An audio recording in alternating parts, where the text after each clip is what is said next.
Stop whatever you're doing, because Hollywood just cracked open a scandal so wild, it makes a soap opera look like the evening news. You thought you'd seen messy? Oh no. This right here is nuclear.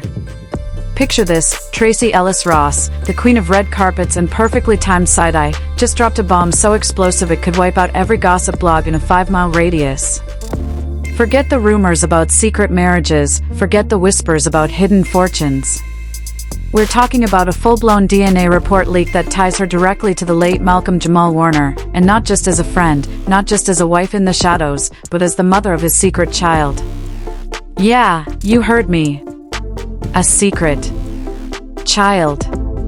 Now let me ask you this, what happens when you mix a $200 million fortune, a Hollywood death in Costa Rica, and a woman who decides the truth can't stay locked away anymore? You get exactly this, a scandal that rewrites Malcolm's entire legacy and sends Hollywood scrambling to rewrite its own rulebook. So buckle up, because this isn't just tea, it's a 5-alarm fire, and Tracee just poured gasoline all over it. Alright, let's dive straight into this mess. Because what we're talking about here isn't just a scandal, it's a demolition job on Malcolm Jamal Warner's entire legacy. And at the center of it? Tracee Ellis Ross, standing there with a DNA report in one hand and the internet's attention in the other. Now, let's rewind for a second. We're not just talking about any Hollywood love story gone sideways. We're talking about a man who was once America's sweetheart, Malcolm Jamal Warner, a child star who grew up on television screens, praised for his charm, his talent, and his ability to stay clean in an industry filled with chaos. For decades, his brand was built on stability. He wasn't the wild one. He wasn't the scandal magnet. He was the one you brought home to mom. But apparently, behind that image of perfection, there was a secret life so complicated it makes a telenovela look like a bedtime story. Because here's what Tracee dropped on us, she wasn't just a close friend. She wasn't just another Hollywood fling. She was his wife. Not for a couple of months, not for some Vegas wedding gone wrong. For 10 years. 10 whole years. And during that entire decade, the two of them managed to hide their vows, their marriage, and, get this, their child. Yeah, while the tabloids were chasing the Kardashians' latest selfies and Kanye's latest breakdown, Tracee and Malcolm were apparently running their own underground operation. A secret family. A vault so airtight, not a single whisper leaked for over a decade. And that's the part that's blowing everyone's minds. How do you hide a marriage and a child in the age of Instagram, TMZ, and 24-hour gossip blogs? That's not just secrecy, that's straight-up spy level. And let's not forget the timing. Because Tracee didn't just come forward with this out of nowhere. Oh no, she waited. She waited until the news broke that Malcolm's so-called first wife had already cashed out on his massive $200 million life insurance policy after his shocking death in Costa Rica. Weeks after the payout hit the headlines, Tracee came storming in with her receipts. And not just emotional receipts. Cold, hard DNA receipts. It's almost poetic, isn't it? Imagine the Warner family and Malcolm's official widow sipping champagne over that $200 million windfall, thinking the story's over, the money's secured, the legacy's sealed, and then boom. Here comes Tracee Ellis Ross like, excuse me, but you forgot about me, my decade-long marriage, and oh yeah, our daughter. And trust me, the internet ate it up. Because in the world of celebrity scandals, nothing is juicier than a hidden child. Love triangles are old news. Secret divorces? Please. But a whole teenager suddenly entering the conversation with a DNA report attached? That's the stuff that makes gossip blogs hit jackpot. Now here's where it gets really wild. Tracee didn't just upload a picture of some mystery kid. Oh no. She posted a photo of a teenage girl who looked like she'd been cloned straight from Malcolm Jamal Warner's high school yearbook. Same eyes, same smile, same "I've got secrets but I am not telling you" gaze. And right underneath that photo? The DNA report. Bold, highlighted, impossible to ignore. The caption? Brutal. You didn't just take my husband. You tried to erase my family. Meet our daughter. I mean, mic drop. Done. Over. How do you even respond to that? Well, the internet responded exactly how you'd expect: chaos. Within minutes, the post had gone viral. People screenshotting, retweeting, analyzing, dissecting every single pixel of that DNA test like they were CSI interns. Armchair detectives were zooming into signatures, cross-referencing lab logos, and pulling out magnifying glasses like they were suddenly forensic experts. And the memes, oh my god, the memes. Side-by-side comparisons of Malcolm and the girl flooded Twitter and Instagram. Caption after caption saying things like, copy and paste, no DNA test needed, and that's Malcolm with a wig, case closed. But of course, where there are believers, there are skeptics. And boy, did they show up in droves. The critics wasted no time pointing out that the timing seemed way too convenient. So let me get this straight. One viral tweet read, Tracee kept her mouth shut for over a decade, and just happens to reveal a secret child right after $200 million goes flying out the door? Coincidence? I think not. And honestly, that's the angle that's keeping this story alive. Because it's not just about the scandal itself, it's about the why now? Why did Tracee wait until after Malcolm's tragic death in Costa Rica to spill this? Why not earlier? Why not during those 10 years of marriage? Why not when the first insurance headlines dropped? Why now, exactly when the payout's already been made? Theories are everywhere. Some say she was protecting the child, keeping her out of the spotlight until she was old enough to handle the chaos. Others believe she was waiting for the right legal moment, a strategic chess move to claim her rightful share. And then, of course, the conspiracy crowd, they're convinced this has everything to do with Malcolm's death itself. Because let's not forget, his passing was already suspicious. The official story says he drowned in Costa Rica, but people close to him claim that never sat right. Now add in a hidden wife, a secret daughter, and a DNA test dropped right after a $200 million payout, and suddenly it doesn't just smell messy, it reeks of a setup. And if you think the internet was done after debating DNA reports and timing, oh no. Things really hit the fan when Malcolm's mother entered the chat. This woman is not here to play games. According to insiders, she is furious, not just at Tracee, not just at the sudden reveal, but at what she believes it implies about her son's death. In private conversations, she's allegedly telling friends that this isn't just about inheritance. It's about motive. She believes certain people had everything to gain from Malcolm's death, and that this so-called secret daughter revelation is the missing puzzle piece. And let's be real, when a grieving mother starts throwing around words like calculated plan and someone wanted him gone, people listen. Her anger is feeding the flames of conspiracy like gasoline on a bonfire. But whether you're on Team Tracee or Team Skeptic, one thing is undeniable: this story has already outgrown the tabloids. It's no longer just gossip. It's no longer just celebrity tea. This is turning into a full-blown saga with money, legacy, conspiracy, and bloodlines on the line. And trust me, the deeper we go, the crazier it gets. Because if part 1 has taught us anything, it's this: Hollywood doesn't just bury secrets. It buries them with gold-plated shovels, then acts shocked when they start clawing their way back to the surface.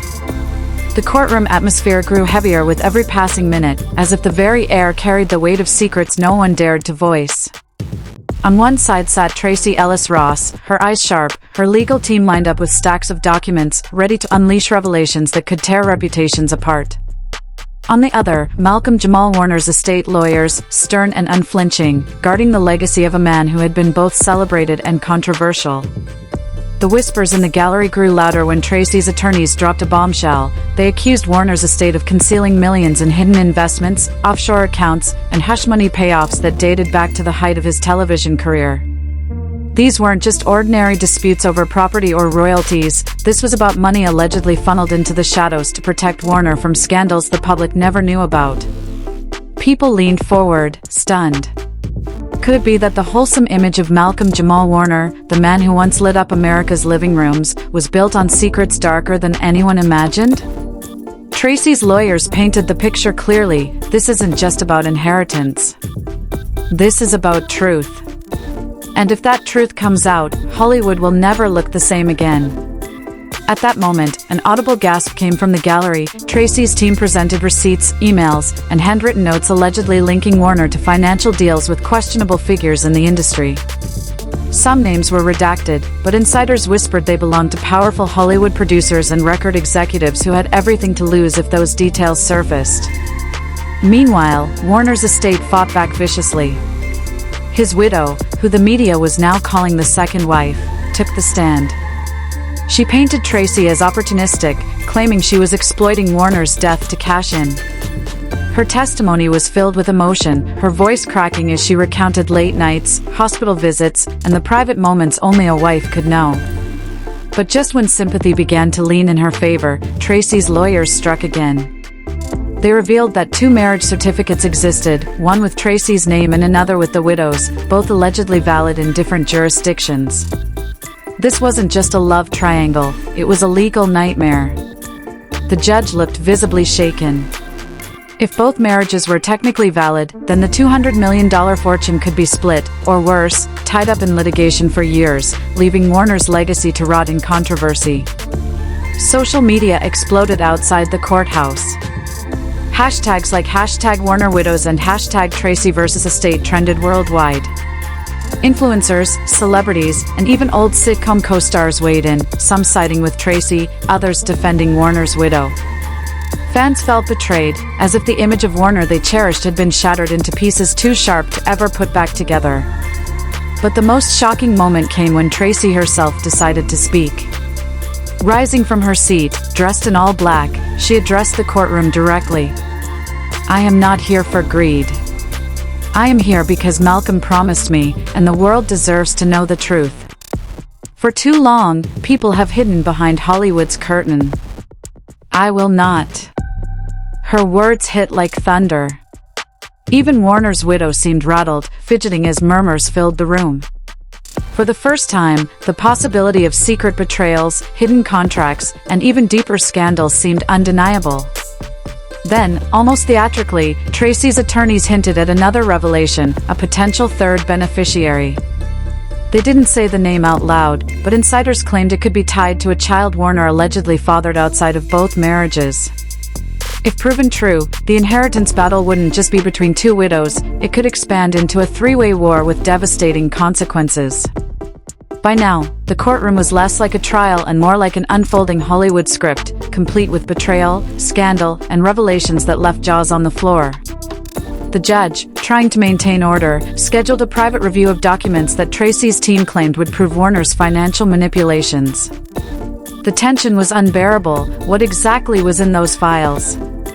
Outside, paparazzi swarmed, fans cried, and legal analysts debated whether this was the most explosive celebrity estate battle in history. Some compared it to Michael Jackson's posthumous legal battles, others to Prince's estate fiasco, but everyone agreed, this case had more personal betrayal, more shocking twists, and more devastating fallout than anything before.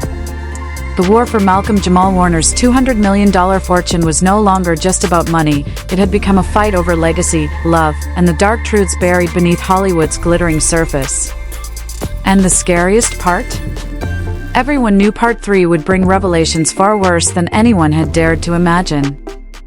As the legal storm over Malcolm Jamal Warner's fortune reached its peak, the courtroom had become more than just a battleground for money, it had transformed into a stage where decades of unresolved pain, resentment, and ambition clashed violently. Every hearing was now attracting global headlines, and people weren't just watching, they were choosing sides. Some were firmly aligned with Tracee Ellis Ross, applauding her for standing strong against what many perceived as an unjust attempt to cut her out of Warner's legacy. Others sympathized with Warner's alleged second widow, believing that her story revealed hidden truths about the actor's private life. But behind all the noise and spectacle, the stakes were painfully clear. Warner's $200 million empire hung in the balance. His wealth wasn't just made up of TV royalties from The Cosby Show, it included investments in real estate, art collections, music royalties, and intellectual property. Whoever emerged victorious from this war wasn't just inheriting money, they were inheriting Warner's legacy. The real twist came when investigators revealed previously unseen documents from Warner's safe deposit box. These included handwritten notes, financial ledgers, and an unfiled amendment to his will. This amendment, if proven valid, could turn the entire case upside down. The document suggested that Warner wanted his estate divided not just between his wife and children, but also directed funds towards several charities he passionately supported. The sudden revelation complicated things further. If his intentions were charitable, then the legal fight over who gets the biggest slice would seem even uglier in the public eye. Tracee Ellis Ross used this to her advantage.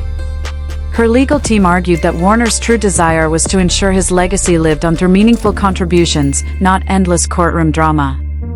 She painted herself as the protector of his vision, claiming that she had supported Warner's philanthropic dreams during their time together. On the other side, the second widow's attorneys fired back, accusing Tracee of fabricating loyalty to Warner's charities as a smokescreen to strengthen her grip on the money. By this point, the trial wasn't just about inheritance, it had turned into a morality play. Witnesses came forward, ranging from Warner's longtime friends to former assistants, each testifying about his relationships. Some claimed Warner adored Tracee, calling her the love of his life, while others insisted his secret marriage was genuine, and he had been unfairly keeping the relationship private to protect his Hollywood image. As the media circus exploded, talk shows, gossip blogs, and podcasts dissected every courtroom detail. The public was divided, but one undeniable reality stood out: Warner's reputation was being torn apart in real time. Fans who once remembered him as the wholesome young Theo Huxtable were now questioning whether he had lived a double life. The emotional toll on Tracee was visible. Once confident and poised, she was photographed leaving the courtroom with tears in her eyes, clearly weighed down by the personal attacks. Meanwhile, the second widow leaned heavily on her own narrative of betrayal and secrecy, portraying herself as a victim who had been hidden in the shadows for years. But just when it seemed the trial couldn't get any messier, a bombshell dropped. A close associate of Warner testified under oath that he had been present when Warner verbally confirmed Tracee as his sole legal partner in front of his family, dismissing any other relationship as temporary. This testimony shook the courtroom, but the second widow's team quickly fired back, producing what they claimed was photographic proof of their wedding ceremony, conducted privately overseas. The tension escalated into a frenzy. Judges were forced to warn both sides about introducing falsified evidence, as rumors circulated that some of the documents might have been forged. Meanwhile, Warner's estate lawyers were pressing the court for a resolution. They stressed that the longer the case dragged on, the more it drained Warner's fortune in legal fees. Millions were already being spent just to fight over the millions left behind. Outside the courtroom, fans debated the morality of it all. Should Warner's wealth even belong to either widow, or should the courts enforce his philanthropic wishes instead? Has the fight gone so far that both women had lost sight of what Warner really stood for? As part 3 of this saga unfolded, the trial reached its breaking point. Evidence had been presented, testimonies had been given, and now the case rested in the hands of the judge. But here's the haunting reality: no matter who wins, Warner's legacy will never be the same. His name, once a symbol of TV history and cultural pride, is now entangled in one of the most scandalous inheritance battles Hollywood has ever seen. The world waits for the verdict, but even when it comes, the wounds left behind by this fight may never fully heal. Because at the end of the day, this was more than a fight for money. It was a fight for love, memory, validation, and control over the story of a man who is no longer here to defend himself. And in that silence, his fortune speaks louder than he ever could. And there you have it, family, this scandal with Tracee Ellis Ross and the alleged legal battle over Malcolm Jamal Warner's massive fortune is beyond insane. But the real question is, what do you think? Do you believe Tracee's claims will hold up in court, or is this just another Hollywood power grab gone too far? Drop your thoughts in the comments, because this story is about to shake the entire industry, and your voice matters in this conversation. Don't just scroll, let's debate it out. Also, if you want the inside scoop on more shocking celebrity scandals, don't forget to like this video, smash that subscribe button, and hit the notification bell, so you never miss an update when the truth finally breaks wide open. Trust me, what's coming next will blow your mind. Stay locked in, because the drama in Hollywood is just getting started.